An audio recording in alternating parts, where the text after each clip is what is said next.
네, 이번 코너는 대표 해외 주식들의 일관 성과를 나타낸 순위를 살펴보는 시간입니다. 또한 간밤이 대체 뭐 일이 있었는지 하나하나 지켜볼 거고요. 저는 순위를 달리는 남자 순달람 한종목입니다. 오늘도 S&P 500 기준 수익률 상위 5개부터 달리겠습니다. 오늘 순위를 보니까 딱히 섹터 공통점이 그렇게 많지는 않은 것 같습니다. 1위 기업은 APA로 에너지 기업이고요. 그리고 2위는 이제 WBA는 미국 최대 약국 체인점이죠.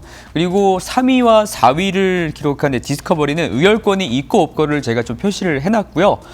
5위 비아콤 CBS도 미디어 기업이죠. 그러니까 미디어 기업들이 두 개나 있으니까 오늘은 이쪽 이야기 좀 해보겠습니다.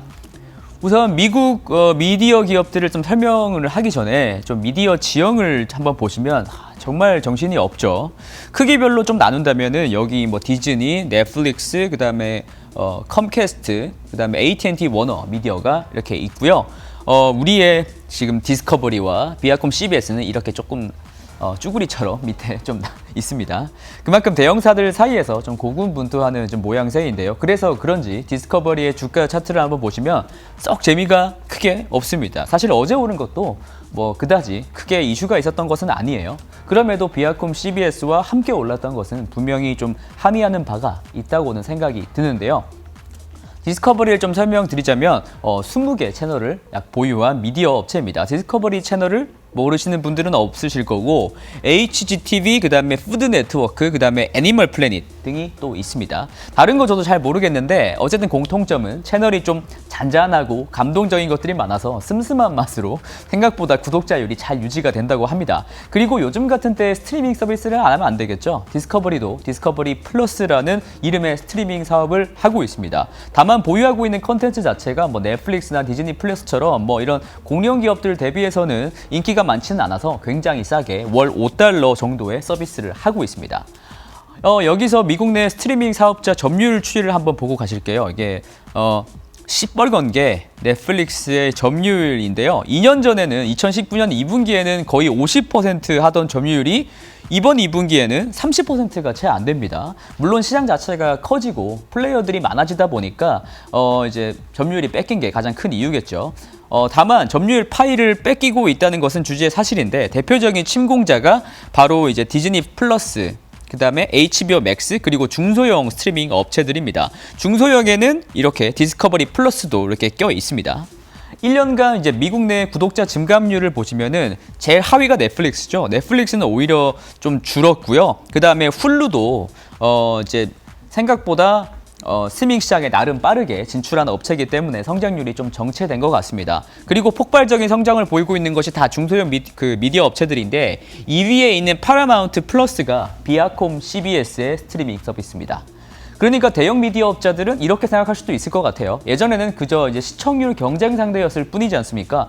그런데 스트리밍 시장으로 좀 재편이 되면서 이들을 합병하면 이제 스트리밍 서비스를 좀 통합시킨다면 그만큼 컨텐츠도 많아지고 그만큼 또 빨리 구독자를 늘릴 수도 있는 것이지요. 그러니까 TV 시절에는 좀 쉽지 않았던 통합이 스트리밍 시대에서는 이룰 수 있으니까요. 그러니까 중소형 이제 미디어 업체들이 매력적인 매물로 바뀔 수 있다는 말입니다.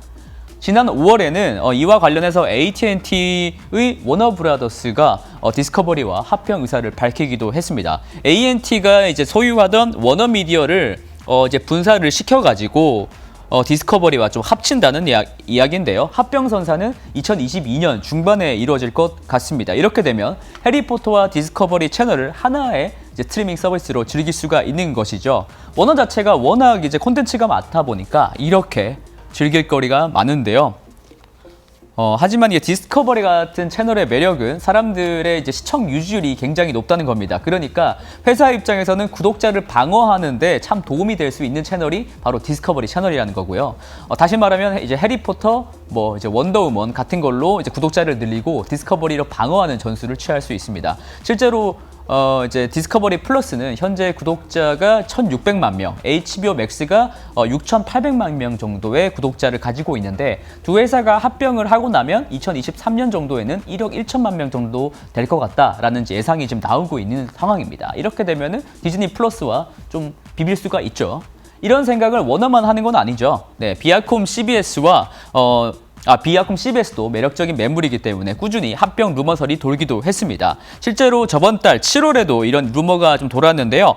비아콤 CBS도 아까 보셨듯이 스트리밍 이제 사업인 파라마운트 플러스가 초기 성과가 굉장히 우수하기 때문에 더욱이 또 이런 루머가 나오는 것 같습니다. 그럼에도 디스커버리와 이제 비아콤 CBS는 경쟁사 대비 상대적인 비교를 하기는 어렵지만 어쨌든 좀 피어 대비 낮은 밸류에이션을 갖기 때문에 투자자분들이 선제적으로 미리 좀 관심을 주신 게 아닌가라는 생각이 듭니다. 네, 이번에는 또 하락 종목들입니다. 언더아머도 의결권 차이로 두 자리를 떡하니 좀 차지를 했고요. 투자자분들이 아무래도 가장 관심이 많으신 종목이 바로 2위에 있는 NXP 반도체가 아닐까 생각이 듭니다. 어제 5% 넘게 급락을 했는데요. 우선 NXP 반도체는 차량용 반도체 기업입니다. 자율주행용 레이더와 카메라 시스템을 구축해주는 업체인데요. 그래서 최근 몸값이 굉장히 좀 빠르게 올라가고 있었습니다. 문제는 어제 급락했던 것이 NXP의 임원들이 본인들의 좀 주식을 던졌다고 합니다. 네.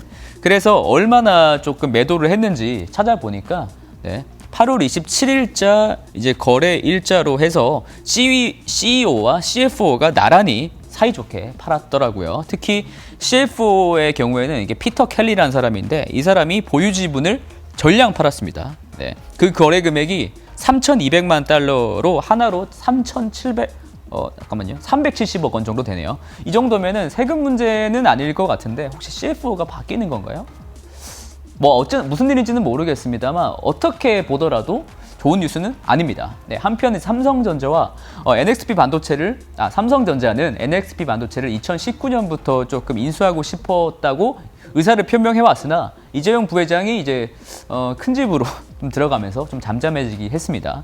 오너 일가의 후손인 이재용 부회장의 사인 없이는 어떤 주요 투자나 인수 거래도 진행될 수 없다는 방침이 있으니까요. 그런 점에서 이번 달에 이 부회장이 이제 출소를 하게 되면서 삼성이 다시 NXP 인수를 좀 타진하나라는 기대감이 있었었는데요. 문제는 NXP 가격이 너무 비싸다는 점에 있습니다.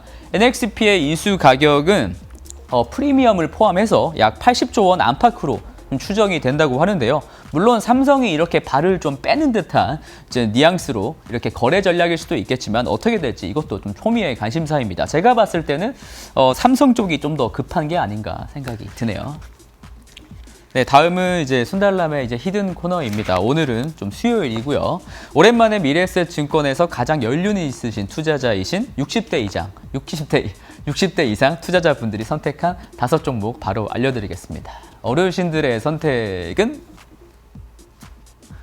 테슬라가 2030 세대가 주로 좋아하는지 알았는데 60대 이상 투자자분들이 가장 많이 사셨네요. 혁신 기업에 대한 관심은 남녀노소를 좀 구분짓지 않는 것 같습니다. 이 점이 굉장히 흥미로웠고요. 3위도 전기차 관련 ETF니까 오늘은 또 테슬라 얘기 좀 하겠습니다. 우선 테슬라가 730달러 이제 고지선, 그러니까 저항선을 드디어 뚫고 이제 좀 기술적으로 어제 좀 의미 있는 움직임을 좀 보여주었습니다. 이것은 테슬라 기가 상하이에서 생산된 전기차의 내수 판매량과 수출량을 중국 전기차 3총사 판매량과 좀 비교를 해본 건데요. 검정색이 중국 내수 판매량이고요. 테슬라의 이 핑크색이 테슬라의 수출량입니다. 중국 상하이에서 생산된 거. 그런데 캐시우드는 이것을 보고 말하기를 테슬라가 중국 당국의 좀 눈치를 잘 봐서 내수 판매 1위 자리는 중국 업체들한테 좀 내주거나 아니면 좀 비슷하게 이렇게 맞추고 수출량을 높이는 전략으로 가고 있다고 말했는데 저도 상당 부분 좀 동의가 되는 부분이고요. 특히 중국 내 규제 때문에 테슬라도 어려워질 것 같다라는 일각의 주장도 있으니까요. 그런데 테슬라가 이제 새로운 배터리 폼팩터인 4680 배터리에 대해서 신규 공급자로 중국의 이브에너지라는 곳을 좀 채택을 했다고 합니다. CATL에 더해서 새로운 중국 업체인 건데요. 이처럼 테슬라가 좀 잘 돼야 중국 2차 전지 업체들도 좀 돈을 벌기 때문에 이렇게 밸류체인이 잘 구축이 되어 있어서 중국에서 테슬라를 그냥 마냥 밀어내기에는 명분과 실리가 줄어들었다는 점이 좀 중요합니다.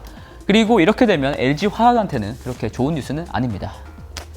네, 한편 테슬라가 인도의 로비를 굉장히 잘했던 것 같습니다. 인도는 전 세계에서 수입차 관세가 제일 높은 나라 중에 또 하나인데요. 테슬라가 이 관세를 계속 좀 낮춰달라고 로비를 계속 했었었는데 인도의 몇몇 장관들이 테슬라를 좀 지지하고 나섰고요.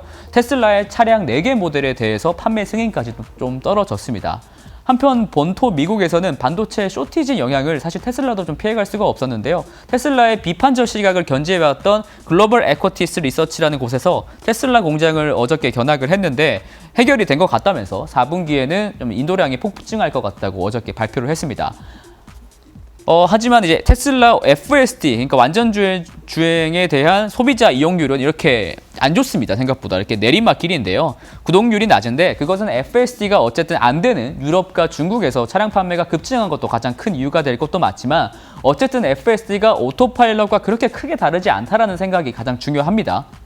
그런데 드디어 FSD 버전이 와이드 릴리즈, 그러니까 완전 베타 서비스가 10월 초쯤에는 될 것 같다라는 전망이 나오고 있습니다. 이렇게 되면 FSD 구독이 늘어날 것이고 테슬라 실적에는 반영이 될 것 같겠죠. 제때에만 좀 잘 나와준다면 4분기에는 정말 시장에 큰 반향이 있지 않을까 생각이 듭니다. 그리고 마지막으로 리비안이라는 곳이 있는데 약 92조 원 기업 가치의 IPO를 하겠다고 지금 나섰는데요.